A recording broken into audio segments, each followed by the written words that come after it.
Hello everybody, my name is Dave Simpson. I'm with Support Services, Special Projects on the team. And I'm currently working on a fire station hardening project. And today we're doing a little bit of coffee talk on that. And today we brought in Brian Walsh. And, hey Brian. How you doing? Brian, so you were here from the very beginning of fire station hardening from the get-go. So tell us a little bit about what brought you into the project. All right. Well, I was at Station 19, and it was woke up one morning, and my truck was one of the trucks that got broken into. So myself and another gentleman. So I was kind of upset, and I was thinking, like everybody else was at the time, we got to be able to fix this. At that time, a few trucks that got broken into. We didn't know how many vehicles actually, but so I was upset, and some phone calls were made, and then through the grapevine, I guess Chief Kennedy reached out to me and said, "Hey, Brian, are you willing to help out with this break-in situation?" I said, "Sure, I'll help out, whatever you need on my time off." And a couple weeks went by, no answer. I guess I kind of blew him off a little bit. And then Chief Kennedy, he's pretty tenacious, so he got back on the phone. He's like, "Hey, Brian, you said you were going to help." I said, "Yeah, what do you need?" He's like, "Well, I need you at headquarters." And I'm like, "I don't know if I want to come to headquarters." I don't think out here. He's like, "No, it's not that kind of project." So I said, "Okay, I'll give you." He goes, "Can you give me? What can you give me?" I said, "I'll give you a couple of weeks." I said, "Okay." So I got up there, and those couple of weeks turned into 4 months. So wow. Anyway, as I got up there, I figured this shouldn't be too bad. Set up some cameras and do some research, and we could figure out where the bad guys are at. It wasn't that easy. It was an eye-opener. It really was. So started, and I figured out, okay, can we get cameras? And there's a lot of red tape on that involved. I'm trying to get like permanent cameras installed. Like, I figured we just have the county put cameras in. It wasn't that easy. So we went ahead and we found out there was these cameras called Arlo cameras, which were cellular, and we could put them up wherever after we're at wiring and internet and everything else. So we decided to get those put in place. But even with that, there was still red tape with that, where the county and purchasing was a big delay in that. And Chief Kennedy was having no part of that, or Chief Woodside. It was pretty impressive. They actually came out of their own pocket on their own credit cards to make it happen for everybody. So that was really impressive from my perspective, seeing it from the outside, So let me ask you this. There was a need. Right? Absolutely. There was a lot of cars getting broken into, yours included. Correct. And there was a lot of upset firefighters out in the field because of it. Very fired up, yeah. Yeah. Once you came up with a solution, was there any hesitation on? No, administration was 100% behind me. Whatever I needed, they said, they got me people to help me make spreadsheets. I didn't know how to do that kind of stuff. They had people in back offices helping me. So whatever I needed, they put at my disposal. They just wanted to find out what was going on, if they could find any patterns. So we started to do all that and build a spreadsheet out. And doing that, we found out how many cars were getting broken into, what stations were hit the most, if there was any like little hot zones, and heat maps were built, stuff like that. Wow.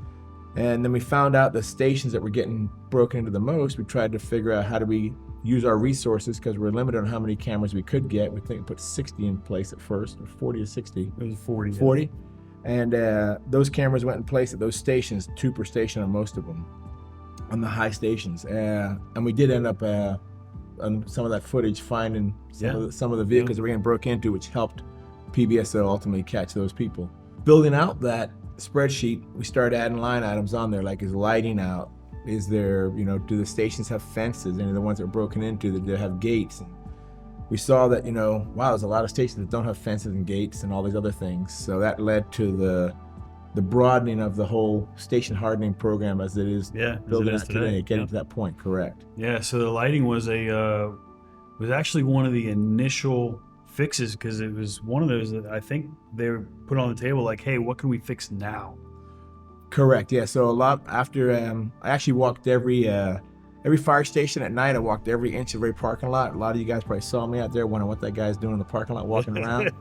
And walked with a light meter to find out how dark these parking lots were. And some of them were, absolutely terrible. Right. So most of the fire stations that I've seen now, the lighting's either been new lighting added or existing light bulbs replaced with LED lighting to improve the lighting in the stations. Yeah, so that took about, probably a total of 5-6 months for the lighting? Yeah, probably about 5 months to get everything up to speed, because then support services kept on getting tickets to get things fixed, and they were notified too that this was a priority to get all this done. So. Yeah, PBSO, from my understanding, got called out and helped out with some of the assessments, right? Yeah, we had basically the security division. I forget the exact name of the department, but they came out. You might remember the name. Yeah, it's so it's CPTED is basically what it is, crime prevention from environmental design. Gotcha. So they go out and they do this for private businesses and stuff and tell them what they can do to beef up their security and what they see is wrong.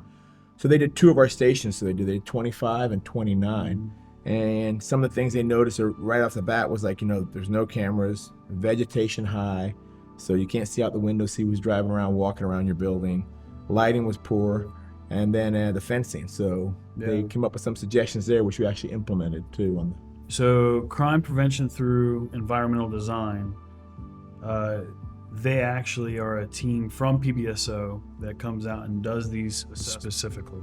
So they came up with a booklet and they gave it to us, and Brian's spreadsheet actually turned into a much more in-depth, granular thing that we've actually been able to run off of. So our program that we have today is founded, here's the founder of the fire station hardening projects. Brian, is there anything else that you want to? Just that when I came up here, I thought it was going to be an easy fix, and you always thought, you hear, I'm in the field too all the time now, so you hear the guys out there, people don't care at the Golden Palace, Yeah.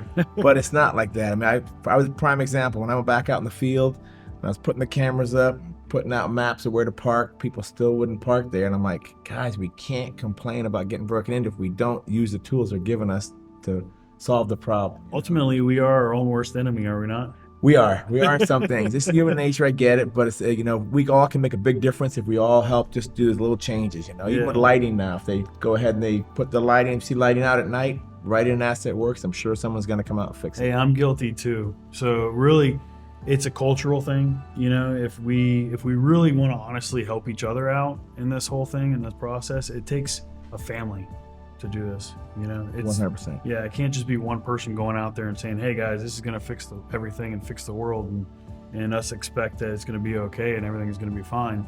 We really have to put in our own efforts to do it ourselves as well, or else it's not going to get done. Right. And So, one last thing, like I said, I'd give a shout out to Chief Woodside for helping me learn how to make spreadsheets. All right. Good deal. Thank you guys for everything. Brian, it was great, man. Thank you so much for your time on the show. Be good, guys.